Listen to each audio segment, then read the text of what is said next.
Open your book to page 456. So today's lesson is how to use exponential and logarithms to study the growth and decay problems.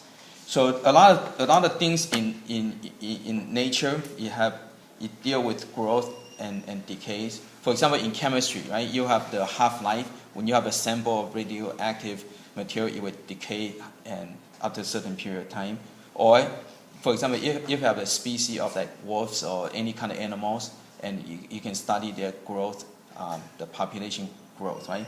So things like that. And most of the time, you will follow the exponential function, and you need to know how to use the log function to solve, right? So there are three equations that deal with this. So the first equation is x equal to x0 times 2 to the negative t over h. So that's one equation. Then the next equation is right on the bottom of the page. You have the n equal to n0 times 2 to the kt. And the next one is on the next page on the bottom. You got a equal to p times 1 plus r over n times nt.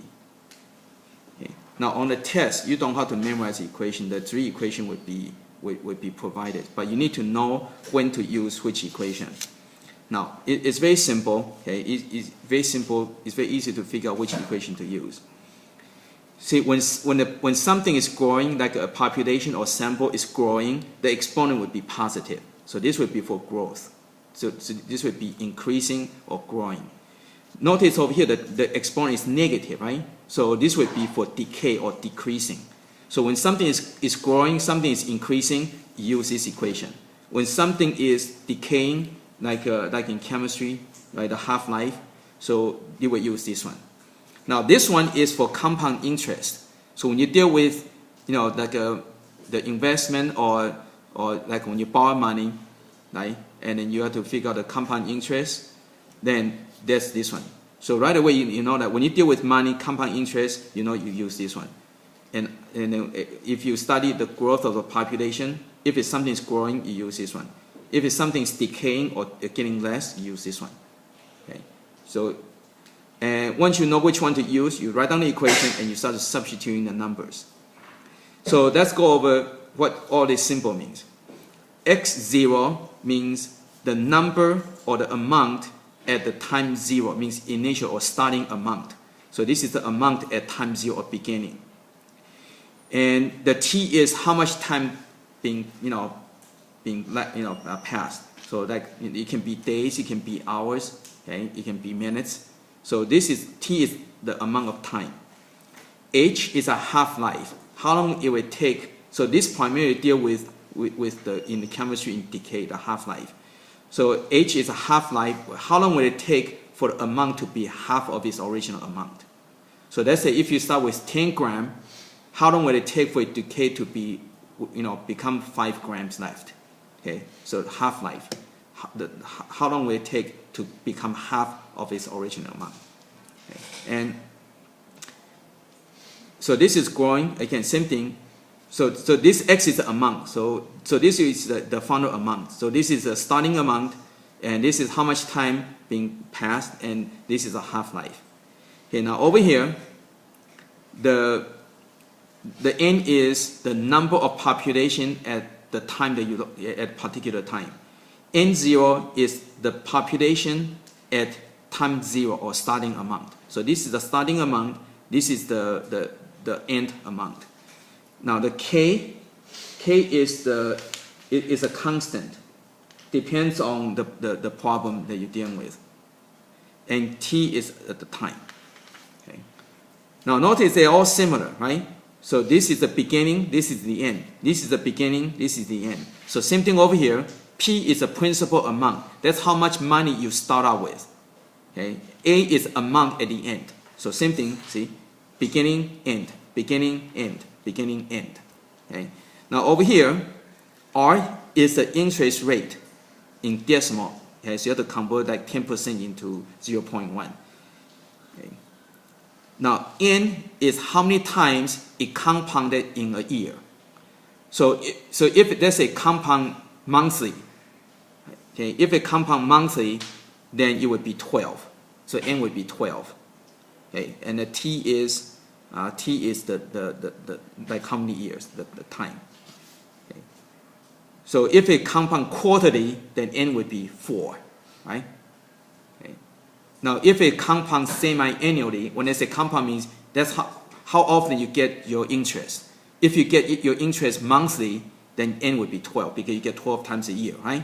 If you get the interest quarterly, that means you get it once every 3 months, so that you get it 4 times a year. So n will equal to 4. Okay. So those are the formula. So now let's go over some examples how this works. Okay. So let's go to example 1.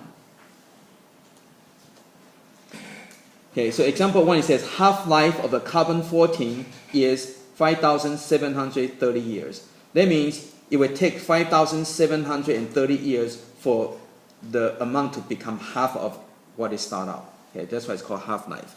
So H, so again, when you're doing the word problem, write down all the information, process all the information. So half-life is 5730 years. Okay, and it says how much of the 10 milligram, so that's your starting amount. So starting amount is 10 milligram. So how much of that would remain after, so you're looking for the final amount. Okay, and the time would be 4,500 years. So that's all the information that you have. So again, it deals with half-life, so you have to use this equation. Okay, so write down the equation. So x equal to x0 times 2 to the negative t over h. So now you're going to substitute all the numbers in. So x equal to 10 times 2 to the negative 4500 over 5730. Okay, so now you have to know how to use calculator to work these things out. Now normally for my calculator I like to work backward. Okay, so I'm going to go 2, and here's an exponent button, so 2 to the, and I need to use parentheses or else it's not going to come out. So parentheses 4500 negative divided by 5730 closing parentheses. So that's my exponent, and I push equal, so that's this part over here. Then I need to times it by 10, and that's my answer. So 5.8, so it'll be 5.8 milligram. Okay.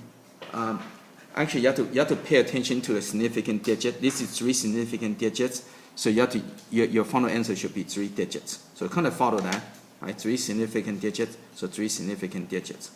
So in the chemistry, you will learn about the significant digits.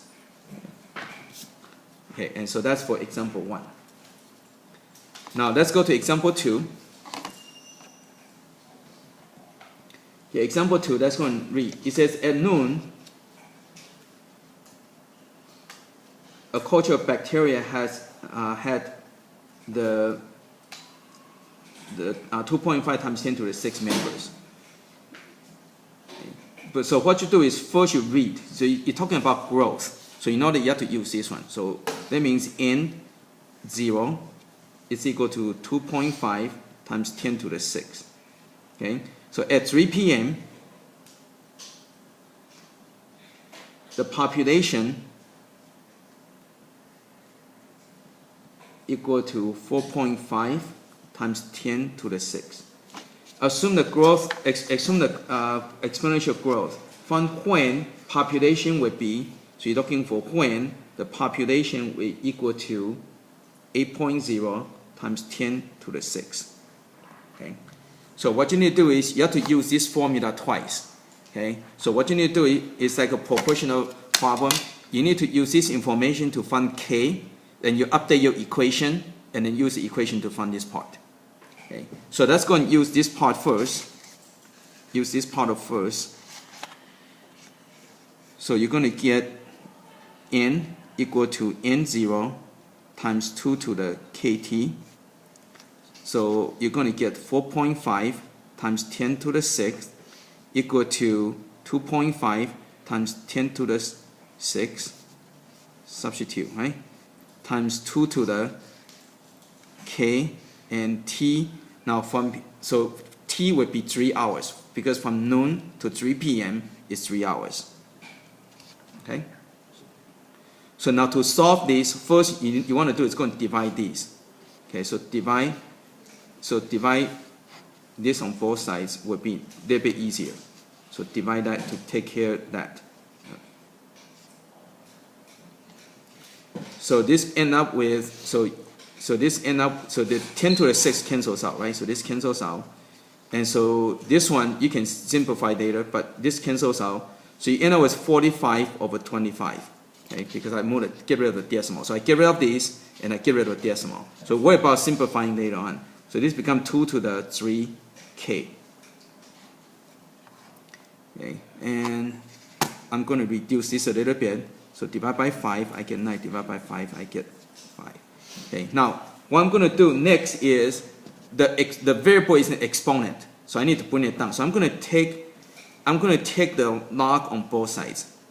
So I'm going to get log of 9 over 5 is 1.8, right?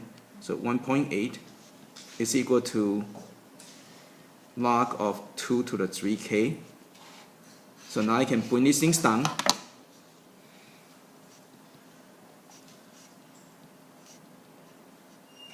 Okay. Then the k, to solve for k, I need to divide by 3 log of 2, 3 log of 2. Okay, so this will all cancel out. So k will equal to, now use your calculator, you can work out the k. So now make sure you know how to do this, right? So 1.8 log, then you have to divide by 3, divided by log of 2. Now everything on bottom you have to divide, right? Push equal. So this one is equal to 0.28267. So you want to get extra digits because this is exponents. If you're off by a little bit, it can affect your answer quite a bit. So once you find your k, then you can go and update your equation. So put it over here. So you're going to get n equal to n0 times 2 to the 0.28267 t. Okay? So now you want to find this one now. So you can use this. You can use this number or you can use this number. If you use this information, this becomes your n0. If you use this one, that becomes your n0. So you can do either one. Okay, so let's go back. Let's go and use this one. So let's go and substitute. So n is 8.0 times 10 to the 6 equal to 2.5 times 10 to the 6 times 2 to the 0.28267 t. Okay, so again, you want to divide. So divide this on both sides.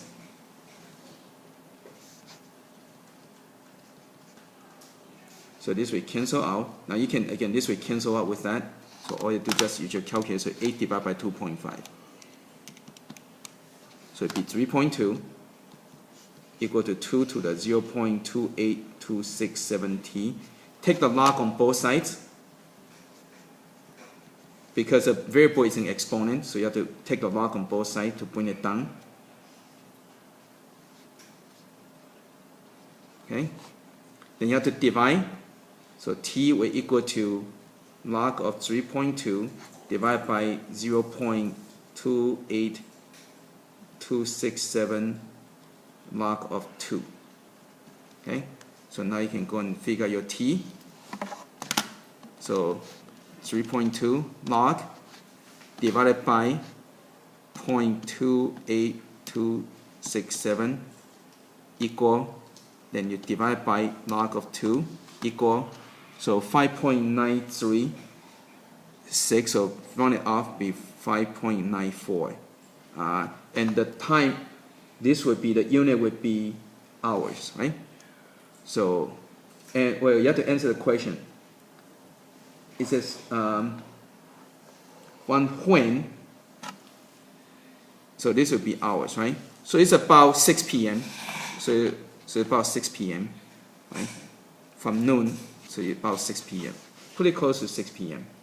Okay? And that would be your answer. Okay? Now let's go to example 3.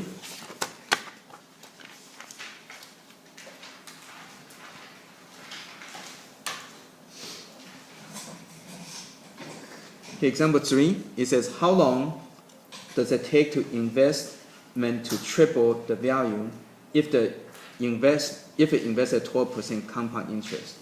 So how long will it take to triple? That means you want the end equal to 3 times the beginning, right? That's what triple means, right? The end equal to 3 times the beginning. That's what tripling means.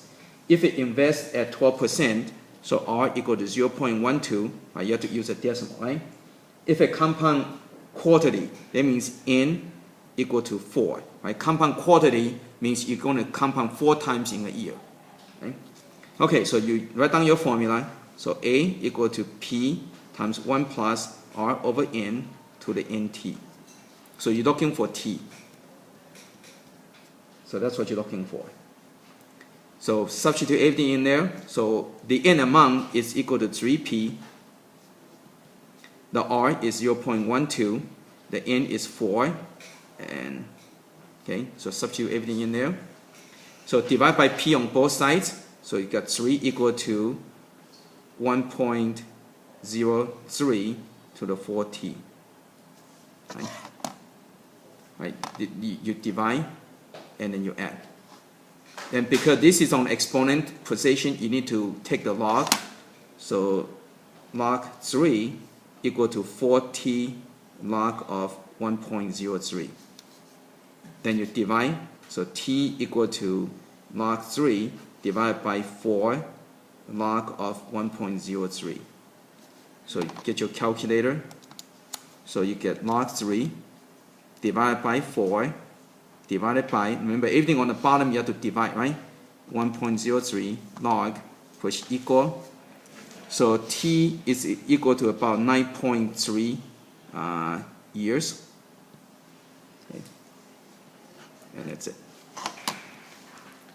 Okay. Okay, so let's go and do some practice.